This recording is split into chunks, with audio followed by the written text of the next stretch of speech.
Okay, I think we're going to get started. This is the Stay Ahead of the Game, How to Capitalize on Local Food Trends session. There's not going to be a presentation, it's just discussion. So please ask questions anytime. I'll try to bring a mic out and we can make sure everyone's heard, okay? I'll introduce our panelists here. Well, we have Kate Siebold. Kate is the Farm to School Director for Minneapolis Public Schools. Kate also, anything else? She works with a lot of farmers, procuring food for this public school district in Minneapolis, which has a really, a real commitment to serving local food to its students. Next to her is Beth Dooley. She's a James Beard award-winning cookbook author and food writer who brings the region's artisan millers, bakers, farmstead cheesemakers, craft brewers, and organic farmers to life on the page and screen. Very true. Next to her, Becca Carlson grows and markets 15 acres of diverse, certified organic GAP vegetables to wholesale customers at her farm, which recently made the switch from CSA to working exclusively with wholesale customers, including co-ops, distributors, aggregators, institutions, and processors. Danny Schwartzman is the owner of Common Roots Cafe in Minneapolis, opened in 2007 with a vision of sourcing as much local and organic product as possible. And Dale Woodbeck is general manager at one of the state's most successful food co-ops, Lake Winds, with stores in Chanhassen, Minnetonka, and Richfield. He is also a longtime SFA Board of Directors member. So, without further ado, I'm going to start with a question, and again, the discussion can go, but please just raise your hand at any point and I'll come around, okay? So, Becca, could you talk a little bit about what you're currently growing, how long you've grown it, and why? All right, so I'm Becca Carlson. My farm, Seeds Farm, is down in Northfield, Minnesota.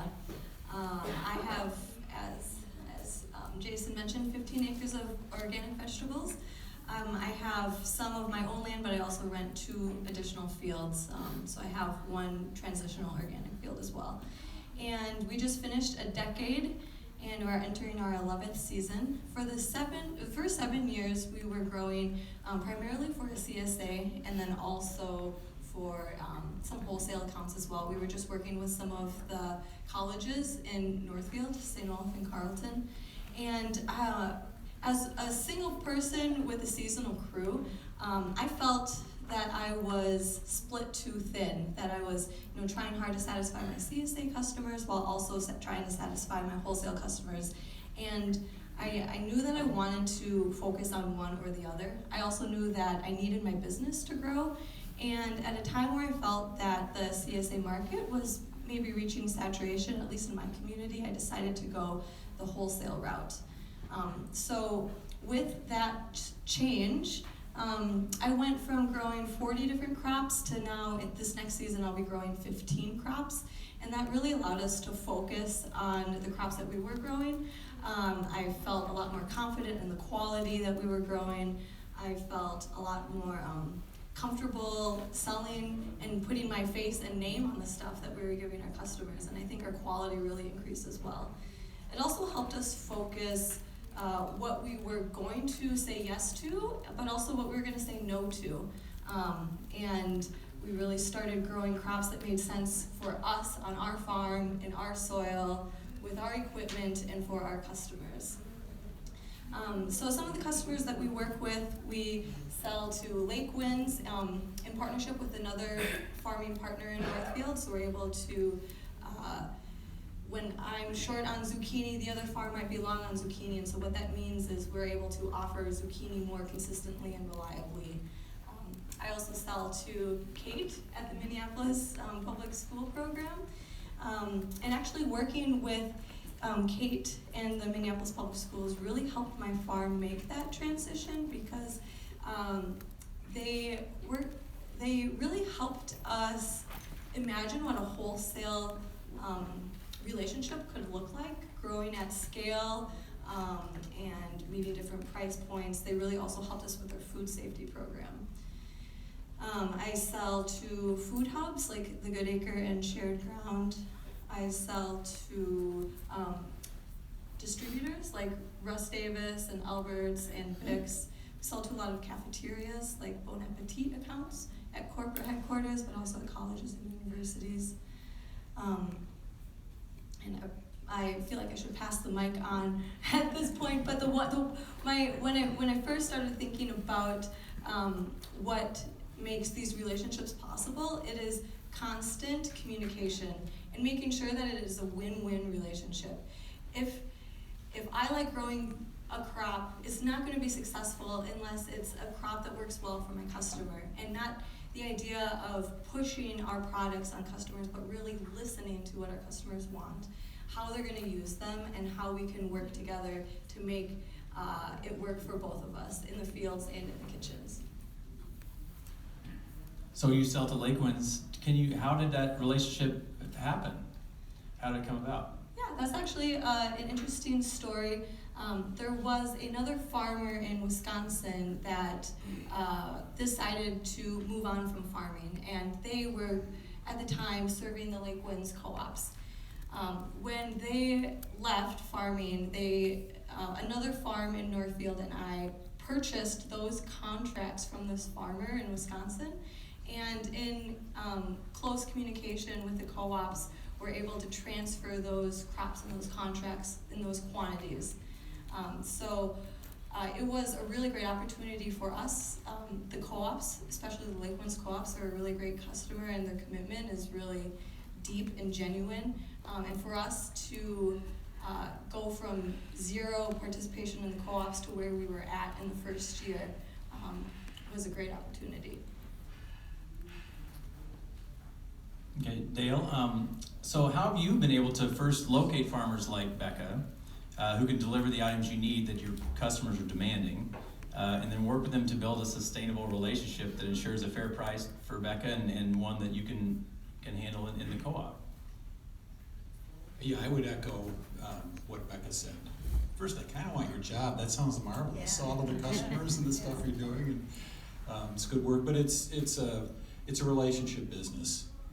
And the farmer that Becca mentioned, we went with him from zero to lots of things, including we helped him finance a high tunnel to grow tomatoes for us.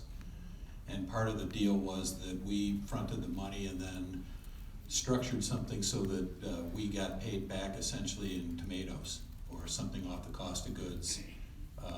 And I think we set a rate because we needed to, but I think the interest rate was like 2% or 1.5%, which wasn't. And the way that he found his way into our business was he came in and he would normally, I don't know if he was buying stuff or just shopping or what, but he would come in and see what was going on in our produce departments, and at one point saw that we had taken our Brussels sprouts from just a small section on the coolers that are against the wall with lots of other things, and we had moved them into a large orchard bin in the middle of the produce department and built a big stack. And that suggested to him that something had changed with our customers, and so he started asking questions about it. And at the time, the supply was such that I think everything that was coming in was probably from Mexico. And so he got into conversations, and they talked about, geez, this is, I don't remember what it was, $2.99 Brussels sprouts, but we figured for him to be able to do it, we needed to get to $4.99. So we worked through that with him, and we ended up with him growing for us at the price that he needed to make money and reinvest in his business. And our sales only went up. So I think the ability to tell the story of the relationship and why, the thing that we all know about why you want to buy local, and that comes at a cost. For the co-op to be able to make money and stay in business, the farmer need to make money to stay in business, that we all need to pay for that, and that's just part of the arrangement. So there was a big solid, there was an ongoing solid relationship with that farmer, and through that he grew, I think, onions. We got him to grow celery for us, which I think you can probably testify is not easy. It's a simple looking crop, but it was a challenge to get him going with that, and Brussels sprouts, tomatoes. So we ended up with a wholesale relationship, and I don't remember, I'm gonna guess what the value of that was. I think to his business, it was probably $100,000 a year in volume from zero over probably 3 years.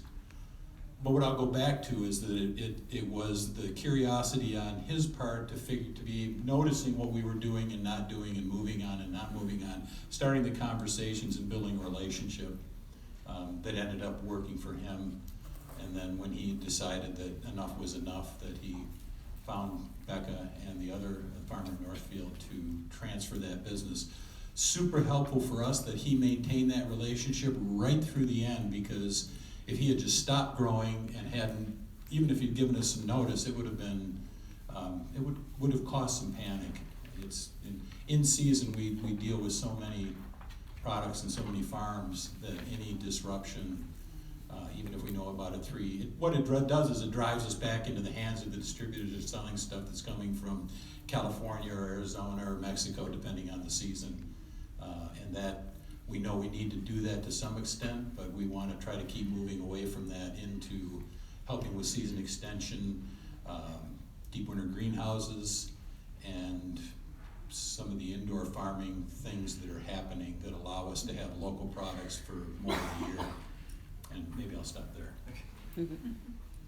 So you mentioned Brussels sprouts. The early kind of idea for this panel was Brussels sprouts now are on about every restaurant menu. They're in every co-op, and everyone loves Brussels sprouts. 10 years ago, was that the case? No.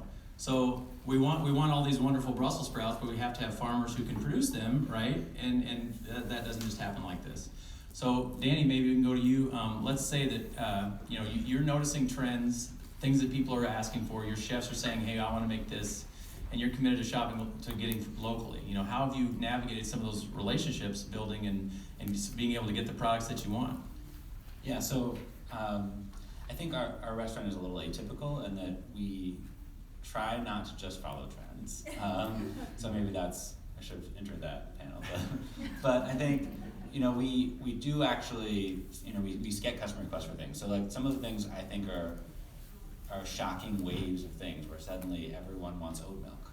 Which like no one here is making oat milk, this is a bad example for this room. But like it all comes at once, and it's like we went from regular milk to soy milk to almond milk, and now we're on to oat milk. And it's like everyone it just takes like 6 months for it to be like, why don't you have oat milk? Yeah. And so we deal with that, and like we respond some to those customer trends. In the food side, I think I question some of the trends. Like I was early on and I opened the restaurant in 2007, and early on we started a garden. So in 2009 we started a garden right behind the restaurant from 2 rundown rooming houses that had a paved over backyard, and that's been great. And we did it because it was the right thing to do. We wanted fresh produce. We wanted people to be able to see the food and talk about where food comes from in a different way. And then like right after we got that going, I read in like the National Restaurant Association newsletter that restaurants with their own gardens was like the number 6 food trend in the country. I was like, I don't know. So I wouldn't trust too much about the trend. But I think that there's a lot that customers want. I think customers, like Dale was alluding to, really want an authentic story. I think with restaurants, it's hard. It's a lot easier to tell that story, I think, in the grocery store setting than when you get a step removed and they're not looking at the ingredient, they're looking at the finished food item. And I think, unfortunately, very few people, even local food consumers, are thoughtful enough to ask where the ingredients come from when you're in a restaurant. So those stories, unless you're in the really high-end restaurant world, sort of get lost. But I think that ingredients that prompt those questions and that are both accessible and taste good and are also a little bit different really help have that kind of conversation and are a reason for people to seek out a farmer that you might not otherwise seek out or go beyond the distributors that are already coming to you. So, certainly things that are out of season relatively, so when you can get greens a little earlier than everyone else, or anything that is a season extension thing, I think is great. And as a trend, I think, fresh flavors, so I think different kinds of greens, salads with different greens, I see people asking about now. But I think mostly it's the stuff that I think local farmers have been doing all along are now very trendy. We're almost like everyone talks about it now, which is crazy. So, it's the same things that people have been talking about here for 10 years or longer are now the trend. So I think we should define what the trend we want is. Beth, maybe that's a good point for you to come in on like trend building and fad versus sort of here to stay. I mean, people aren't going to start devoting a large portion of their business to something that's here today, gone tomorrow. Yeah. So how do they know? And let's say they haven't built this relationship yet. Do they want to build a relationship and already have some stuff to show? How can they figure out what those things might be? That's such an interesting question. I'm fascinated by what everybody has said, and I'm going to draw Kate in a little bit to this, because one of the things Minneapolis Public Schools does so well is market what they're doing, which is really pretty simple, but the outreach you do, with your the chefs that you draw in to do, changes on the menu, and then the competition you do. I'm going to ask Kate to talk about that for a second, because that raises visibility for the public schools. You're drawing in kids, right, that are really the best marketers in the world. I mean, if you've got a kid that eats a really good fresh salad in a public school, think about that, right? How many of us grew up doing that? And comes home and tells their parents about it. That's like the best. It's kind of the way the tobacco industry worked, or the kind of the way we worked against the tobacco industry. I mean, I remember my sister busting my mother for smoking in the garage. My mother would go out and sneak a cigarette in the garage, and my younger sister would be after her. And the same thing, I mean, that's what you guys are doing, right? So it's really interesting, that, kid comes home and says, "Mom, where's the kale?" So it's so interesting about how these kinds of things move. So I'm going to ask you to talk about your program first before I go into mine, okay? Sure. Because I think what we're talking about are influencers, about the importance of influencers. And so it's identifying who are those influencers and who are they and how are they affecting how we perceive things. So go ahead. So in Minneapolis Public Schools, as I think about trends, I think oftentimes, in a school district, we're oftentimes having to plan our menu very far out in advance. So we're planning now for next school year. So it's hard to stay up on the latest trends.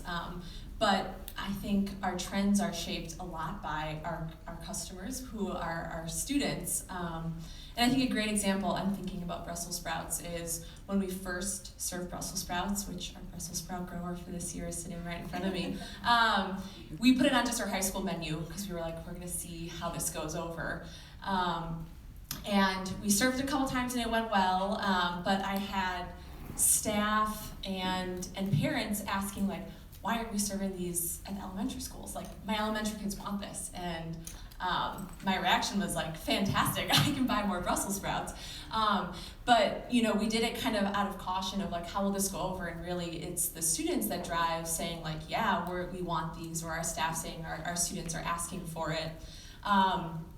But we do try and stay up on the trends then to please our customers and to keep our lunchrooms a dynamic and learning environment. And one of the ways that's been really great is working with local chefs, and Danny was involved really early on in the creation of the True Food Chef Council for our district, and working with local restaurants on recipe development.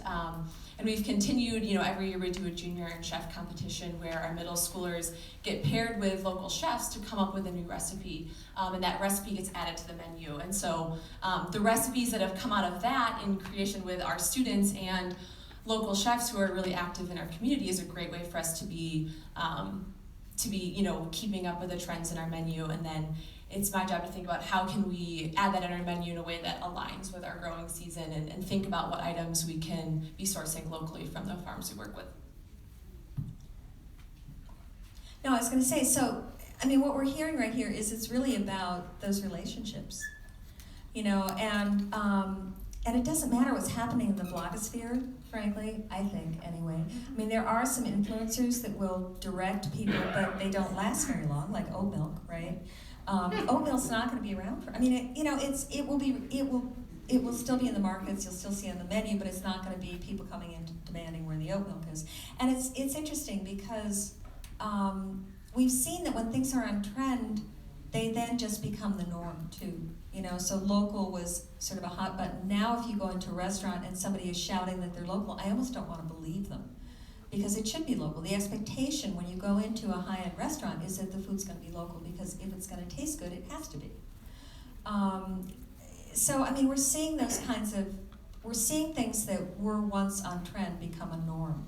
So that begs the question, how do you then predict what's coming up? And also, how do you kind of put yourself in a position to be able to benefit without over-promising what you're doing? And what's interesting to me is it all comes back again, when I'm writing my stories, it comes back to the storytelling, to making things personal.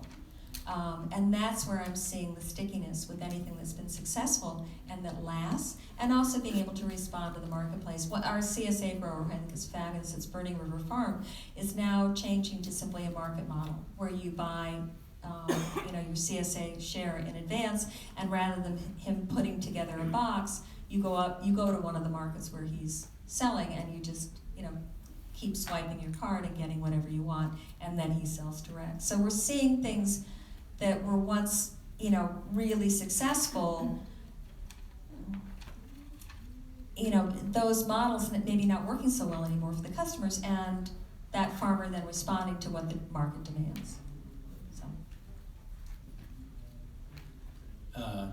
Josh, so Mr. Brussels sprout producer, maybe would you mind talking a little bit about, you identified that this was something you could grow and sell.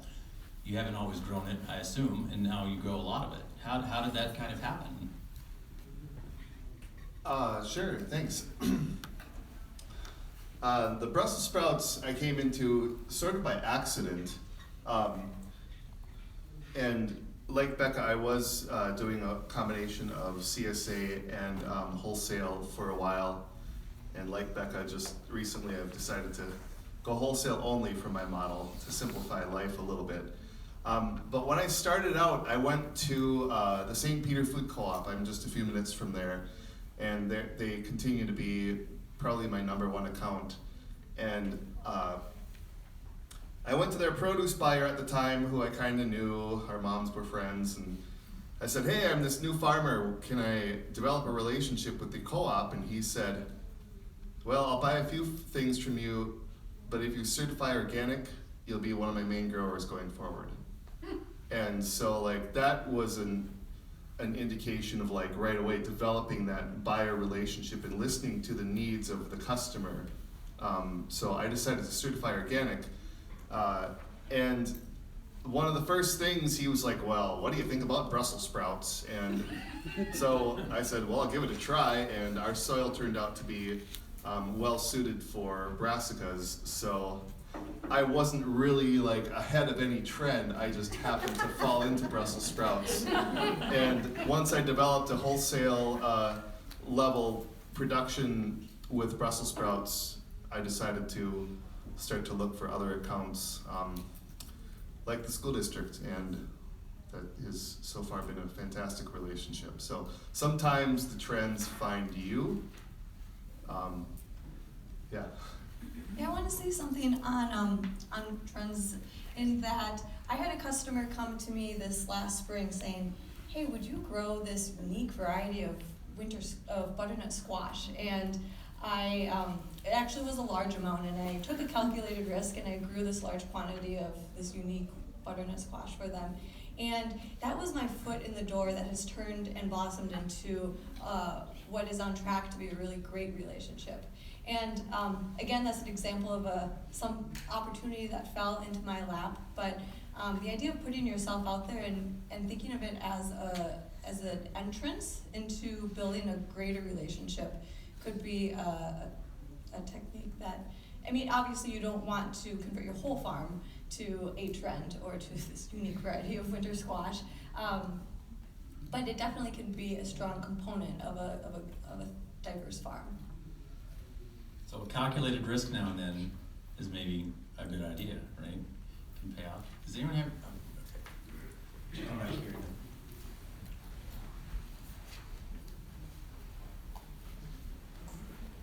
So you mentioned going from a CSA model to wholesale. Going direct to the consumer would seem like the better bet as far as your profit is concerned. Was there a considerable loss in that, or were you able to make up for that by simplifying production and maybe reducing your labor requirements, or what was the thought into that? Yeah, a little bit of everything. The first year transitioning from CSA to wholesale was really challenging for cash flow because with the CSA model you're used to the money up front, and especially in that transition, that was a concern. One thing I did to mitigate that risk was the customers that I first started with wholesaling were these Bon Appetit accounts, and we set up these standing order models. I don't see many of these around, but the idea is that these cafeterias know that every week they go through, even if they're not specialing anything, in their salad bars they're going through X amount of cases of broccoli and X amount of cases of carrots. So if I could focus on those small standard amounts, and then, if they wanted something above and beyond that, they could check on my weekly availability to see if they wanted to order that. But having those commitments, if I grow it, they promise to buy it. Also, contracts with the Minneapolis Public Schools or other contracts or good faith handshakes. Not every customer is going to enter into a contract. And then the point on how you value a unit price for CSA boxes versus unit price at a wholesale. Yes, you are focusing on economies of scale, and your price is decreasing. But with the less complexity on the farm and more specialization, I found I was able to meet those price points without too much trouble. And it was a learning curve, especially with different grading standards. What is appropriate to put in a CSA box might not be appropriate to put on a co-op retail shelf. Just to add for a second to that with what's appropriate, I think also at the restaurant market, very few people try and sell us number twos. The co-ops will reject almost everything that looks funny. CSA is in the between, but restaurants, we can take things that look funny. Like, I don't care what it looks like as long as it tastes good, and it's not going to spoil. I like you.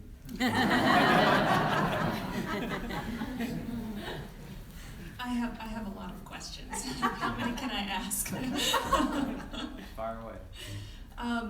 So for Becca, what is the greatest distance to one of your customers or one of your outlets for wholesale? Everybody here is from what I consider to be the cities. Right. And I'm always trying to kind of figure out how I can make these ideas work where I live. Because local food, it's subjective, right? And we really feel like in greater Minnesota that there is a wealth extraction to the urban areas. You can get more money if you sell to an urban area, but we live 2 hours away, but then are we really meeting our local food missions? So that's a big deal for what's your greatest distance? Well, my greatest distance is not that far, and looking around in the audience, I know I'm not the best person to answer this question.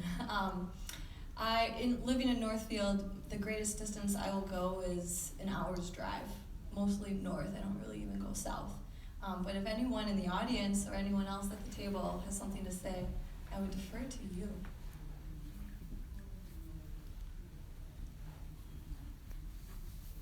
We'll keep working on that. Okay. You know, I want to chime in that the places I know that, you know, are in outstate and rural areas, it's not, I mean, it's a consortium of growers, of maybe even just a small cafe who's made a commitment to a couple of growers to always have local things on the menu, that then, you know, hangs in there for a number of years to get people to accept the jump in price. And I mean, there has to be almost a communal willingness. And if you look at towns like Finland, Minnesota, for instance, or the Amboy Cafe, and I can't remember exactly what town it's in. It's in Amboy, Minnesota, right off 169. It's very successful, but it's because one or two people made a commitment in that one town to say, we are going to do this, and eventually a co-op will come in. I mean, it's really hard work. It's, you know, we can get into the politics of it and talk about lack of infrastructure and no broadband and all that stuff. But I mean, it really does take more than, you know, there has to be that kind of political willingness within that small community, and I'm just saying that as an observer. I'll just say there are schools everywhere. So it might take a lot of time, and every school is set up in how they operate very differently. But I would say it's worth a conversation, even just to start it and see. And there's a lot of districts that are doing it, and we're happy to help as we can. And there's also really great people working in different state agencies as well around this as well. So just put in a plug for schools. Can't they do that at like nursing homes as well? Like keep each other other than just public schools? Yeah. Like if you're a nursing home in your area, is there some kind of somewhere else that's serving food? That's something we have talked about in my community. But just like Beth said, there has to be a will, and cafeteria staff have to be willing to cook instead of just heating stuff up. So that's a challenge too. But I think, You know, And I frame it up too as less of an urban-rural thing than more, I don't know if class is the right characterization, but I think we need rural communities to survive, and that means we need infrastructure. And what I'm thinking about is the rural grocery project that was done at the university, where, you know, people will say that they want to buy local and they really support it. And then when you ask them where they shop, it's like, well, I'm driving 72 miles to the Costco or to Walmart. And that's where I think we could make common ground, or that's where all of us could work on stuff, whether it's education or pushing where money gets spent or how it gets spent. And I think educating on how do we want to spend our money? Do we want to support, where's the money end up? We know the money that is spent locally stays in the community, of course, but then circulates much more frequently than if it's being spent someplace where the, let's just say where the ownership is somewhere else. can I ask one more question? So Becca mentioned constant, you literally said constant communication. That sounds exhausting. It really does, and I see Katie is in the back there. I was at, I think, the organic conference, and she talked about a chef who said, I like to text my farmer at midnight and let him know how many chickens I want the next day. And I'm like, so do you any of you find yourself needing to set boundaries or have rules and guidelines about this communication? Because I'm not very good at it. I mean, from a restaurant perspective, I feel like constant communication isn't necessary, but really regular, consistent communication is, and clearly defined communication. And we have a lot of farmers who come to us who don't have a price list, or they ask why we didn't order, and it's like, we stopped by once, but then you didn't follow up with an availability. So a weekly availability is a really basic thing, or if you know it's going to be the same for an extended period of time, defining what that communication looks like, and just being consistent with it. So we know when we're looking to order that that's an option that we understand, and we can order with that and check in every so often. So if something changed, that kind of just a basic conversation.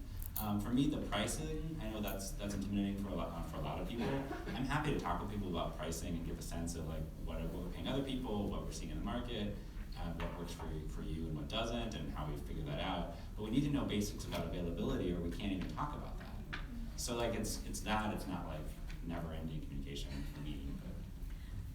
I should clarify, it's not constant communication, it's communication at key points. So if I'm committed to growing cucumbers for you, and I know in July that they're being devoured by cucumber beetles, and I'm not gonna have your early September crop, I need to tell you that as soon as I know. Before we try to order it. Yeah.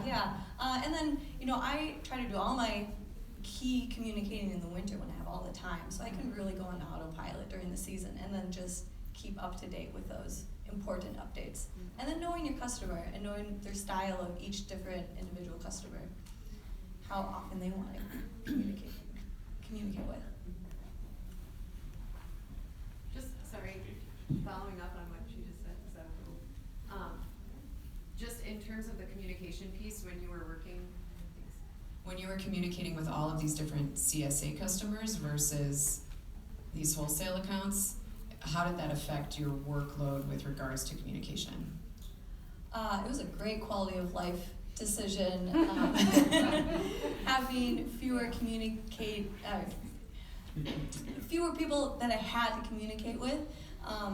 And actually for this next year, I'm going to even consolidate even more, and a lot of the direct relationships that I have, I'm going to transfer that to a food hub, so I have even fewer lines of communication. So I can really focus on communicating as well as I want to, and be very clear with that.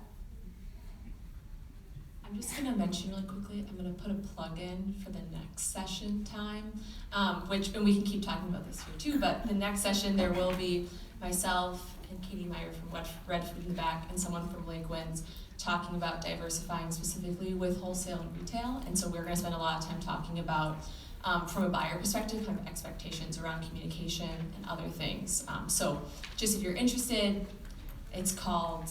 It's in this room. Great, it's in this room. Should remember the name of it. But I'll start with Kate and Becca. On the subject of food safety, Becca, you said Kate had helped you with some of that. Could you just both elaborate a bit? And then also, maybe restaurant and co-op come in too. And then if you want to address, I know a food inspector will say there's no absolute 100% guarantee that, let's say, a bowl of lettuce is safe because it's eaten raw. And yet, Kate, I bet you that some of your elementary parents are thinking in terms of that absolute 100% guarantee. How do you address that when that comes up? Yeah, so for Minneapolis Public Schools, when we started our Farm to School program in 2013, we were very fortunate to partner with food safety educators through University of Minnesota Extension, and they've been really fantastic partners for our program. So our school district does not require that our farms be GAP certified, but we do require that if they're not GAP certified, that they have a food safety plan written. And we, when our program first started, we were doing food safety trainings with our farms, and now as many of our farms have continued to come back year after year, we just do food safety plan reviews every spring, and then we go out and visit the farm every summer. And so again, that's myself, and then people from Extension, and then farmers like Becca and the other farms we work with to sell to Minneapolis Public Schools. They're actually selling their product through a distributor, so we currently work with H. Brooks for the processing of our produce, and so H. Brooks is involved in that as well. And I think, from what I've heard from our farmers, and chime in if you're in the room, is that it's been really valuable to go through and have that kind of one-on-one food safety support. And it's been great for us because we're able to provide something that's valuable to our farms, but also know that we are getting really high quality product. And fortunately, we haven't had families or anyone, kind of question our product. I think really our families and our staff are excited to know that we're working with local farms and be able to see the farms and the farmers' faces on posters and all of that, and know that we have really strong relationships with the farms that we're working with, as opposed to just bringing in product from, who knows where. Yeah, so I was one of the farms that got in on the one-on-one trainings with the U of M and with Minneapolis, and that really helped me gain the confidence to pursue a GAP certification. The mentality at Minneapolis Public Schools was not, you are doing this wrong, we can't accept your food anymore. It is okay, how else could you do that? Let's work on this together. And so that was a very helpful part of working with MPS.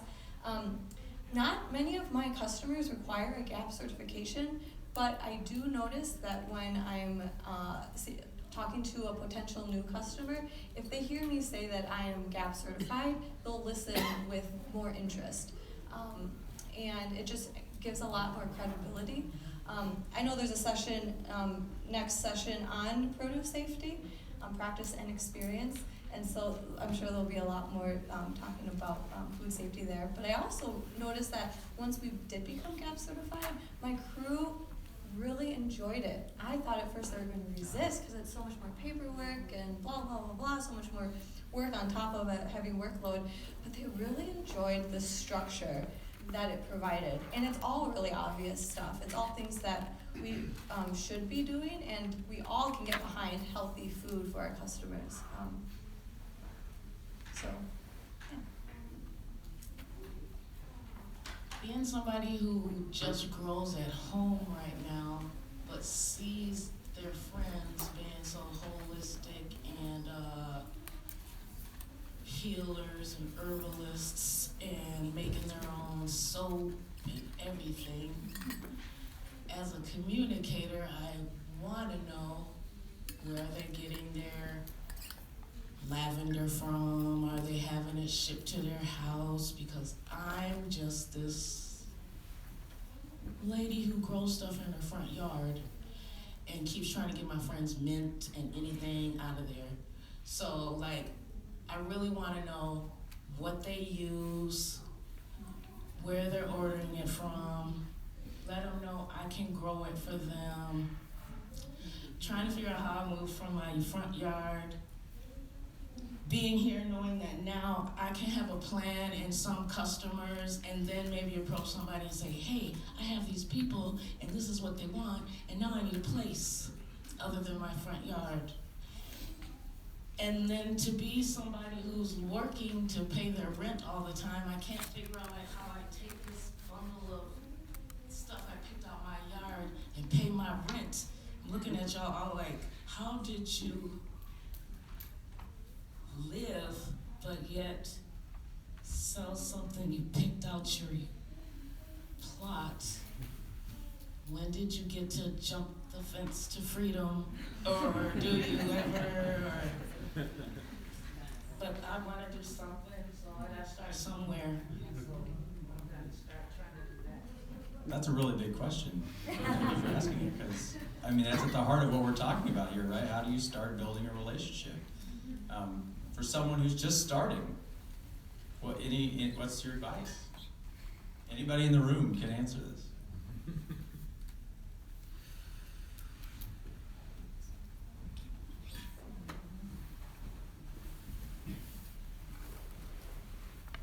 I think as someone who started off amateur with my partner, farmers markets, I mean, we don't talk about farmers markets, and I think they're kind of in trouble, judging from things that I see. But you're gonna get good money for your product and sell it there. And we started off renting our farm for 2 years before we purchased it, because we don't have any debt other than our house now. So, I mean, I recommend farmers markets more than anything. I don't know if anybody else can back that up. Well, you also created a different product. What else do you sell, right? You identified something. Yeah.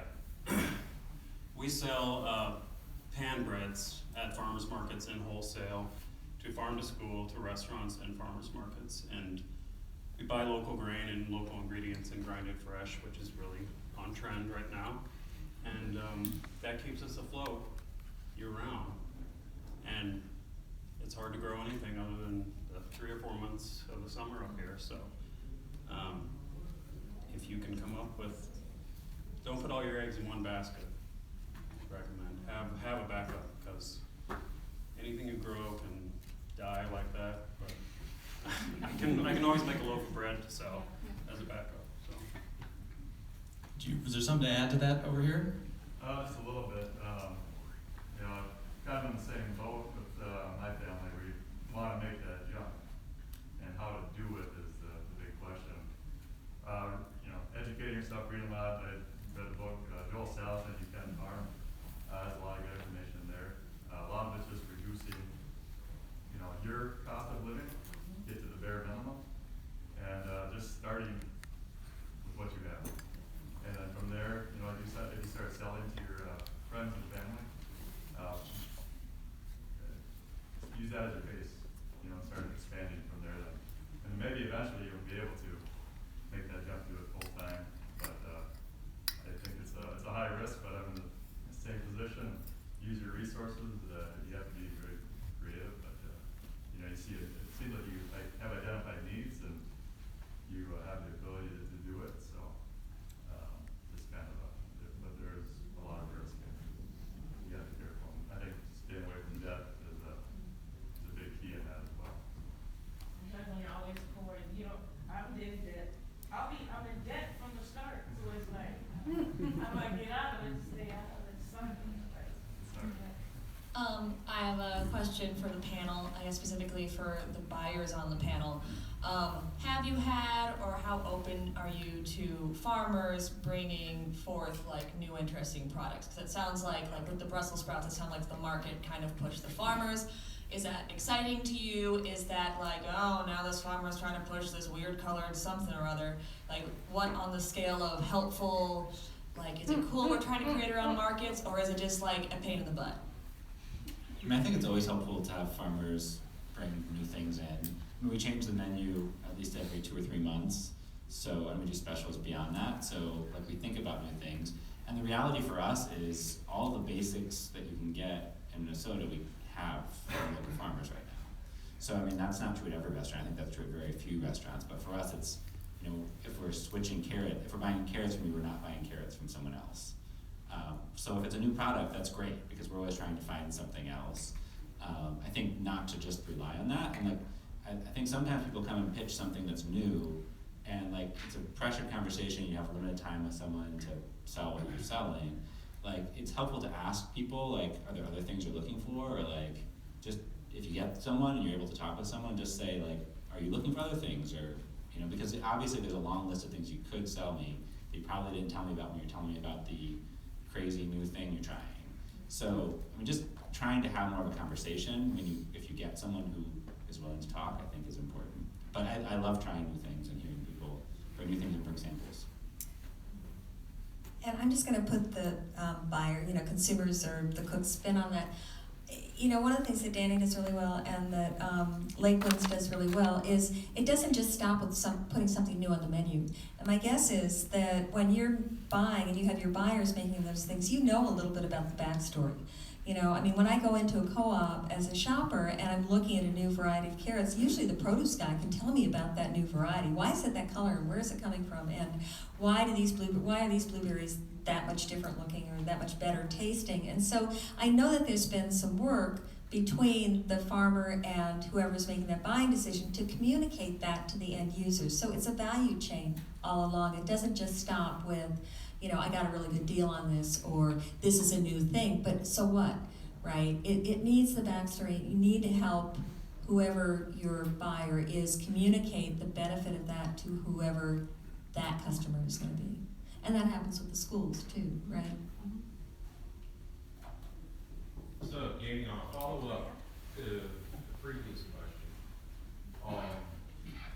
So your timing on your menu decisions, so this is kind of a two-part question. How far in advance do you prefer to have that menu selection done for your seasonal menu? And then on the second part of that question, to make life easier for you, when is the best times to approach you? That's a good question. So I own the restaurant. I'm not a chef. but I'm involved in the ordering. We track all the sourcing based on dollars spent, and we put a lot of energy into that, and we try and be absolute maximum as local and organic as we can. So I don't know how much of a generalizable thing what I'm going to tell you is, but for us, the menu cycle is, we're starting to think about it at least a month before we actually change it. But the Minnesota season is such that we know we have to be nimble on that. So, but I mean, also the reality in a restaurant, and I think this is probably generalizable in most restaurants, is there's a ton of pressure. Best plans go the wrong way. People are doing different things at different times. There's some turnover. We have very little turnover at my restaurant, but we still have turnover. We're all figuring things out every week and every month, and then in that, we're trying to do a menu. So I think communicating early and saying, here's my plan for the season, and then checking back in later is your best bet. Another good strategy for restaurants, I think, is trying to talk with more than one person. Because especially with this labor market and in this industry, turnover is so high, and the purchasing decisions, I think most restaurants are much less formal about how they're doing their purchasing. And we have a computer program we use, we have long-term relations with vendors. A lot of places it's like who the person knows who's doing the order, or they're just ordering from the distributor. That's way easier. And you're always going to be way harder to order from than the distributor. So everything you can do to have more people around the restaurant know you without being obnoxious about it, and to provide information way in advance, but then to check in and give an update later, I think is the best bet. So I mean, timing-wise, pay attention to when the place is busy. If we're busy for lunch, don't come in at noon. Usually, and different for different restaurants, but try and avoid, early afternoon's probably a good bet most places, but some places might be completely different. Think about when they're busy if you can. And then just leave a card or a note of your phone number and a sample and follow up on it. Because it might take a couple visits because the person who's doing the ordering might be caught up doing prep because someone didn't show up and they have a big dinner tonight. That's what happens constantly. Chefs can get temperamental, and 86 has messed everything. Yeah. So, yeah, I got you there. I was, like for instance, you have your morning prep times. Typically, the chef may not or may be there. I found most of the times they're not there, and when you try to hit after the dinner crowd rush, typically there's been drinking going on and not really a good idea to be talking contracts at that moment. So that's why I was asking, just a little bit of help to pinpoint down, when you think the best opportunities would be to just get that initial dropping off of the card, even without, seeming like you're being pushy. Yeah, I just avoid meal hours, so late morning, early afternoon is probably your best bet. But it's different places. We also do a lot of catering and do volume catering. So for us, we have a lot of process that goes into ordering and multiple staff people involved. A lot of restaurants, the chef is doing the order. You have to catch the chef and they're stressed with other things. So I think it's really case by case. Thank you.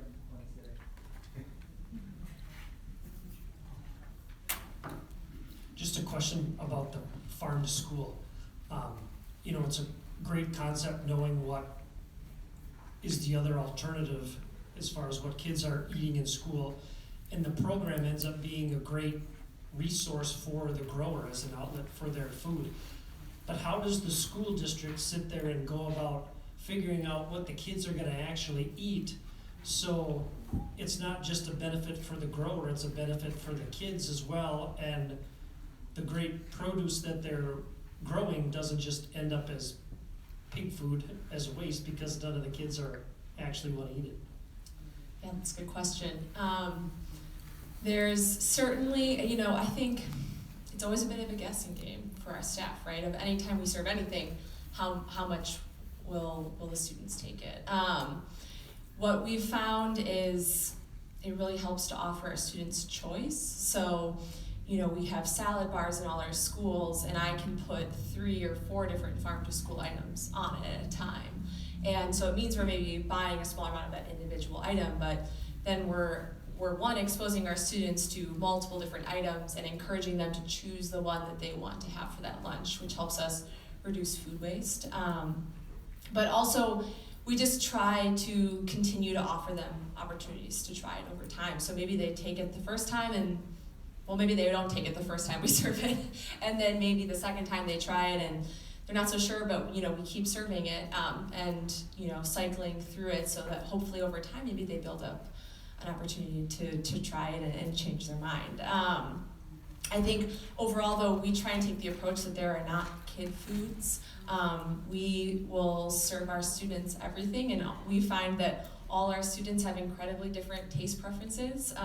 Just this week, we featured a new potato salad that we made using a purple-skinned potato from one of our farmers. And I would go into one school, and every kid I talked to was like over the moon about this potato salad, thought it was the greatest thing ever. Maybe you go to another school, some of them are like, that was not my potato salad. You can't please everyone all the time, but we generally just, the more we can expose our students to all these different items and not act like, kohlrabi kids won't like that, we're not gonna buy it. Let's think about how to serve it in different ways and appeal to different students' taste preferences. And over time, we've really seen a change. And it's great when we, now we can serve beet hummus and it's bright pink and the kids love it and they see it on the salad bar and go to it. The first time we served it, it looked like raspberry gelato, and then you taste it, it doesn't taste like that. And kids didn't know what to make of it. But so over time, it just takes investment, I think. But it seems to be working. It just takes time. Do you anticipate that if you sit there and start it at the elementary school level, that the program may expand that much more as they get on board with actually eating real food as they move throughout their school years? Yeah, definitely. So the salad bars, the farm to school items we serve in our schools are generally served at all of them. We offer some different options at high schools, but with our things like taste tests and things, we actually do that specifically at elementary and middle schools, trying to target the younger ages. Do you find that your food or work or integrity is devalued when these trends become normal? Like words like local or farmers market? I don't know that I'd use quite that extreme language, but yes, because I think that in restaurants, the trend has been clearly identified that everyone, you assume, as Beth was saying, that everyone is, if you care about food and you're serving this a nice restaurant, it's going to be local food. And the reality is, it's not true. And if you look even in the city in places where it's relatively easy to get good local food, there are a lot of you delivering to us. There's good choices. There's a distributor owned by a co-op that is an option. Many restaurants are buying from U.S. Foods and might have one or two farmers maybe, but probably not. And that's what they're doing. And the trend is still the trend, and it's still the thing that's the buzz, but obviously now the customers just assume that it's happening, and we're working a lot harder and spending a lot more to make it happen. I try not to think too much about that because it would be depressing. Yeah, I think it's so layered. It's become so much more complicated, and one of the things that you've done so well is build up a really loyal clientele. It's not unlike the kind of relationship that you have with your farmers. People, whenever I go in there, it's always packed, and it's people that I see time and time and time again. The servers tend to know the people that come in, and you're building up relationships. We're seeing that with Birchwood Cafe and for some of the other cafes where there just seems to be same thing with the co-ops, right? There is loyalty there that really is what sustains a place like that. And again, the trends will come and go, but if the food is really good, and these places are more than just whatever the flavor is really important, but it's the entire experience. And if that experience happens to include really good service and people that know you and checkers that can explain why grass-fed beef is different from corn-fed beef, those kinds of things add value. And the more that farmers can help the buyers understand the value of what they're doing, I think that really helps cement the loyalty in that. Because one of the reasons as a shopper, for instance, and I know this is true for my readers, I go to a co-op is because I kind of know that I'm safe there. You know, I know that the food's gonna be clean, I know that people will answer my questions, people will be courteous, I mean, it's that kind of thing, same thing when I go into Common Roots.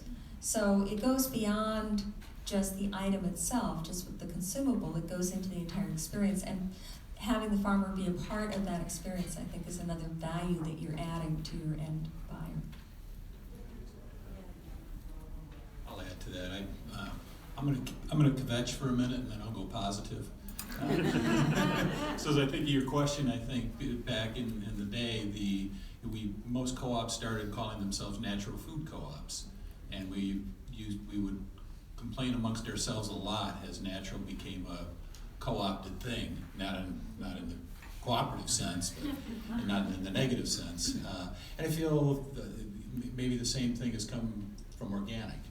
That we go, God, everybody's, it's USDA, that's getting watered down, and now everybody's on the bandwagon, so do I want to be part of any club that would have me, kind of thing, so I talk internally about, and we've got, Lakewood has got probably 8 or 9 people here today attending these sessions just to try to figure out things around trends or the issues that farmers are facing, and as a retailer, how can we get involved in not only supporting this and taking the message and taking the products to the consumer. But I'll say internally, we've been doing the same thing for 40 years, and all of a sudden we find ourselves on trend. And I think with this group, I'll relay, I've been reading some research, consumer research. This is from a nationally recognized, they have a research firm, they call their model the world of organic. And so that's the segment of consumer research that they're focused on.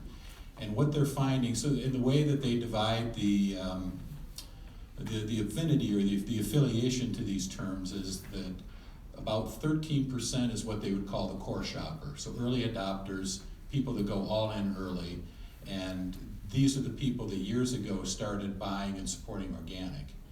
And then there's another probably half of the 50% or more that they would call peripheral, which are then people that come along and adopt these trends. And just recently I was reading that organic is still super important and has become kind of a baseline standard, but that where this core group is moving now is much more concerned about what's going on the farm. Who's growing it? How are they growing it? What's the soil like? We all know in here that outside of these rooms, nobody was talking about that 3 years ago. So I don't know how that ends up manifesting itself, but it does go back, I think, to that notion of relationships, and that you are going to be the next trend in terms of what you, not only what you produce and that you're certified organic or not, but that people want to know what you're doing on the farm, how stuff is getting grown, and who's doing it. They want these stories that we've all been telling. So we're going to find ourselves here in that same position, that we've been doing the same thing for 40 years, and all of a sudden we're going to find ourselves on trend. So how do we get ahead of that? And I think it's just, I'll use the analogy of when do you plant a tree? When do you start a relationship? The best time was 20 years ago. The next best time is today. And so that's where I would add the, I think, big picture trend, and then getting to your question about, does this all just get to be, do we get frustrated with how we're being characterized, or once everybody is on trend, now do we all just become mediocre and kind of suck? But no, there is hope, because we're the next trend. And frankly, Dale, thank you for saying this. I'm going to add to that and just say that in the next year or two, we're going to hear a lot more. The term regenerative agriculture is going to be floated around a lot. And because just within this past week, there's been an article in the New Yorker about a farm down in Iowa, because all the candidates were there, and it was a regenerative farm, and every candidate stopped by and talked to these two farmers who, a long story, go find it in the New York, it's great. But every single Democratic candidate stopped by and toured that farm. There was a follow-up piece on NPR, again, profile of 3 farmers that were using regenerative practices. So you're going to hear that term, and you're going to hear people talk about practices, they're going to talk about soil health in the general media. That's become a buzz. And whatever you can do to help your buyer communicate that to their end user is going to be of your benefit, because now finally it's on trend. I had a question about the school program. I was just wondering, do you have you got any feedback from parents specifically about cost? And have you done studies about the cost difference between if you're doing what you're doing now versus like what my kids' school are doing? I guess I'm asking, I came here as a farmer, but now I want to ask questions as a parent. I really don't want to send my kids to eat school lunch because whatever the amount it is, it looks like garbage to me. I mean, it doesn't look good, and they complain about it all the time. They come home to my farm and they eat good food, and so I'm happy about that. But I guess I was wondering, like, do you get parents complaining about either, well, you're buying from all these farms, it's gotta be more expensive, or do you get them saying, thank you, I'll pay whatever it costs to get this quality of food? Yeah, so overall, I think when our parents hear that we're working with local farms and building up these relationships with them and serving their food in our lunchrooms, they're excited. Having a farm to school program hasn't raised our meal prices. Our meal prices change over time, and that's based on a lot of different factors and partially reimbursement rates from the government and all kinds of things. But specifically having a farm to school program hasn't meant that we've needed to raise our prices. We've built our farm to school program into how we operate and how we purchase food, and so all the costs have balanced out basically. So they haven't seen, or they haven't had a reason to say like, hey, stop buying local, you're raising our prices. But generally they're excited. And then we do get questions like, how are you paying for this?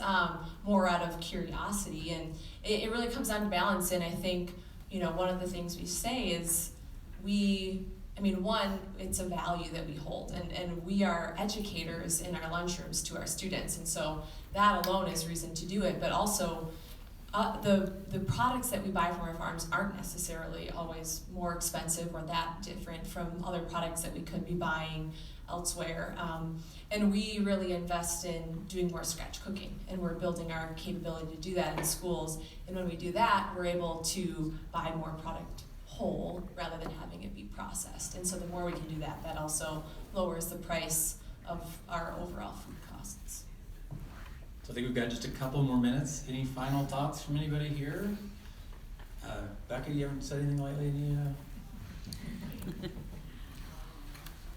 Well, I think going off of Dale's point, what everyone is doing in this room is trendy, and to continue being your genuine self and not change who you are to fit into a trend. And then also a word of caution that